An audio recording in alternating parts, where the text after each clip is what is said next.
Qatar, Turkey और पाकिस्तान, तीनों में पाकिस्तान की सबसे ज्यादा अहमियत है, क्योंकि जो पाकिस्तान के आर्मी चीफ है आसिम मुनीर, फील्ड मार्शल आसिम मुनीर, वो जो है हाईएस्ट लेवल पर बात कर पा रहे हैं, प्रेसिडेंट ट्रंप से भी डायरेक्टली बात कर पा रहे हैं, और ईरान के जो टॉप लीडर है, जो सुप्रीम लीडर है मुश्तबा खमेनी, उनके जो खास होंगे एडवाइजर, उनसे भी बात कर पा रहे हैं। तो मेरे हिसाब से इस समय पाकिस्तान का एक बहुत अहम रोल है। दोनों को समझाएं, प्रेसिडेंट ट्रंप को समझाएं कि आप बातचीत करिएगा। देखिए, ऐसा नहीं है कि ईरान बातचीत करने को तैयार नहीं है, पर पहले अमेरिका आए तो बातचीत करने के लिए। अब वही ड्रामेबाजी करनी जो उन्होंने 11 अप्रैल को करी थी कि हम बातचीत करेंगे पाकिस्तान के अंदर। 21 घंटे के अंदर जो अमेरिकन टीम थी, वो जो जेडी वैंस वाइस प्रेसिडेंट के अंडर आई थी, वो चल के उठ के चली गई। उससे काम नहीं चलेगा। ये आप अपनी एरोगेंस को छोड़ना पड़ेगा आपको, कि मैं बहुत हूं बड़ा, अब वहां जंग हार चुके हैं, ये असलियत है, इसको आप समझिए। और हो सकता है कि कोई रास्ता निकल आए स्ट्रेट ऑफ हार्मोज के लिए, तो पाकिस्तान को भी इसमें बहुत मतलब जद्दोजहद करनी पड़ेगी दोनों पार्टीज को इकट्ठा करने की। और प्रेसिडेंट ट्रंप को नरमी के साथ ये एक्सेप्ट करना पड़ेगा कि ईरान जो है वो आम ताम मुल्क नहीं है, और हमको उनसे बराबरी में बैठ के बात करनी है। अब जहां तक खाड़ी मुल्क हैं, उनकी दो परेशानियां हैं। पहली उनकी परेशानी ये है कि अगर वो वक्त आ गया कि अमेरिकी फौजें वेस्ट एशिया से निकले तो ईरान एक बहुत बड़ी ताकत बन जाएगा।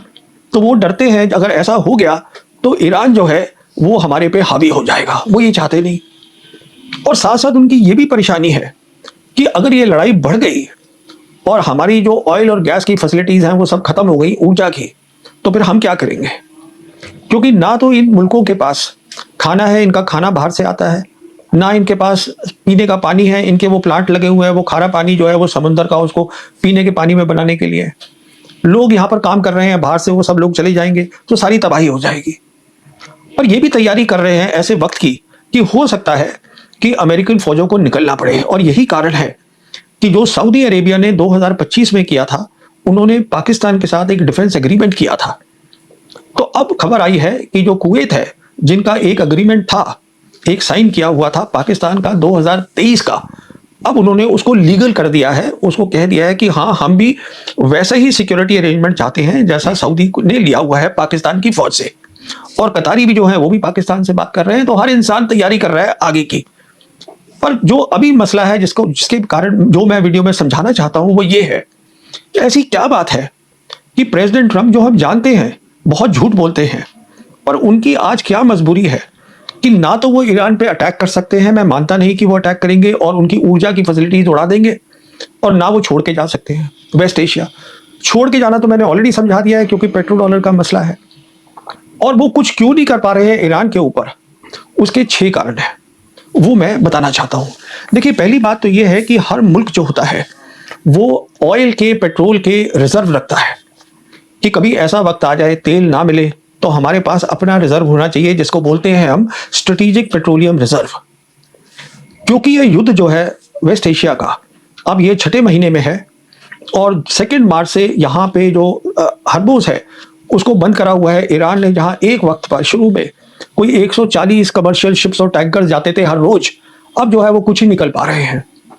तो हर मुल्क जो है अपने जो उसके रिजर्व है पेट्रोलियम के, उसको इस्तेमाल कर रहा है। और आज अमेरिका की ये हालत हो गई है, अपने रिजर्व इस्तेमाल कर रहे हैं जो कि एक रिपोर्ट ये बता रही है कि आज रिजर्व के लेवल अमेरिका में 1938 वाले हैं। मतलब जो 90 साल पहले उनके पास थे रिजर्व, वो आज उनके पास है। तो आप इसकी क्या अहमियत है आप लोग समझ सकते हैं।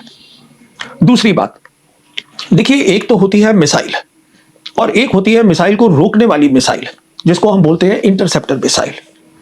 तो अभी तक तो जो लड़ाई हुई है, जो जंग हुई है, उसमें अमेरिका ने बहुत सारी मिसाइल्स और रोकने वाली मिसाइल, इंटरसेप्टर मिसाइल्स का इस्तेमाल किया है। और आज ये हालत हो गई है, उनके पास मिसाइल कम है और इंटरसेप्टर मिसाइल तो और भी कम है, कि आज जितने भी उनकी अमेरिकन बेसेस हैं उनको बचाना तो एक तरफ रहा, वो इजराइल जो उनका खास है, एलाई है, जो खास मुल्क है, वो उसको बचाने में उनको दिक्कत हो रही है, क्योंकि वो है नहीं उनके पास वो जो इंटरसेप्टर मिसाइल्स है।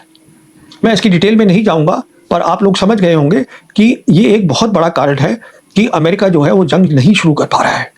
क्योंकि जहां तक ईरान का ताल्लुक है, मैं इसको पहले भी समझा चुका हूं, ईरान के पास आज चाइना की काबिलियत है, उनकी स्पेस की काबिलियत है, जिसको बेदू 3 सिस्टम बोलते हैं, जिसके कारण आज वो पूरा देख सकते हैं कौन सी चीज कहाँ पड़ी हुई है, किस कंट्री में, वेस्ट एशिया में, और उनकी मिसाइल्स जो हैं, उनके जो ड्रोन्स हैं, वो एकदम एक्यूरेसी से फायर कर रहे हैं।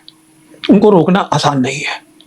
तीसरे कारण क्या है कि देखिए, कोई भी जो मुल्क होता है, बड़ी ताकत, उसको वक्त लगता है कि आपकी जो पीस टाइम प्रोडक्शन होती है मिलिट्री की, मिसाइल्स की प्रोडक्शन और मिसाइल को रोकने वाली मिसाइल की प्रोडक्शन, इसको चालू करने में वक्त लगता है।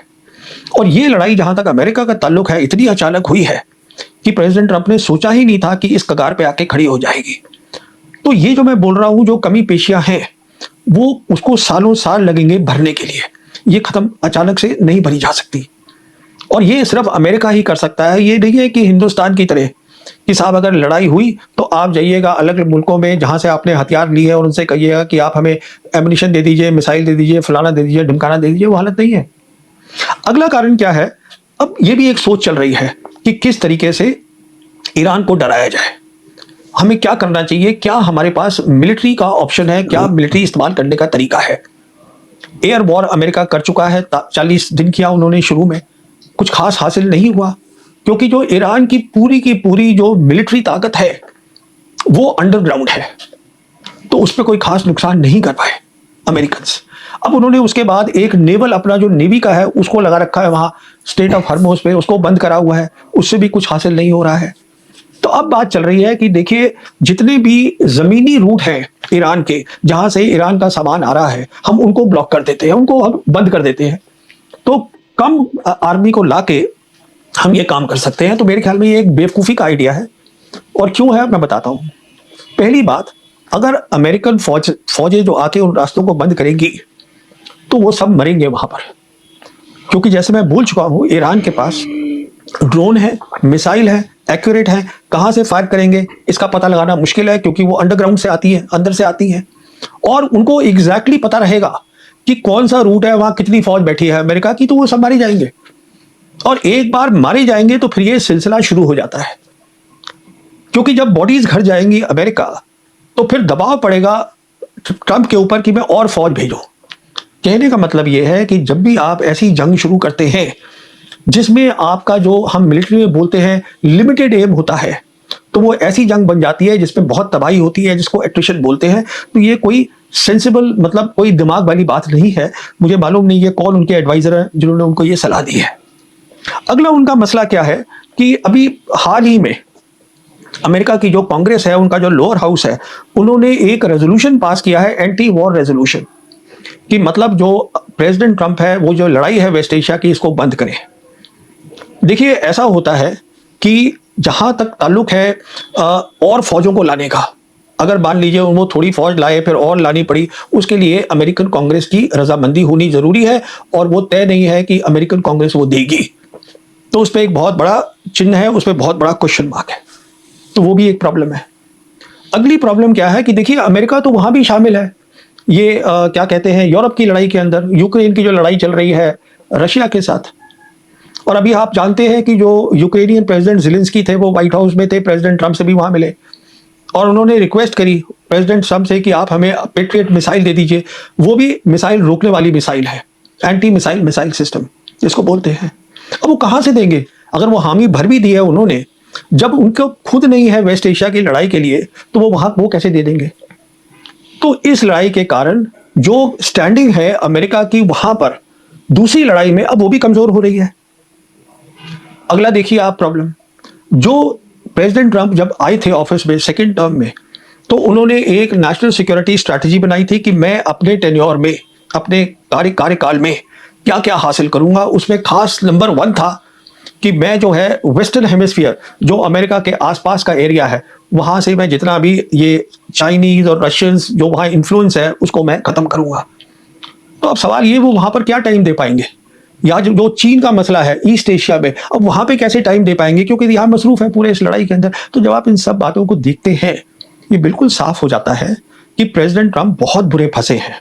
जहां तक ईरान का ताल्लुक है, ईरान इन सब बातों को समझता है।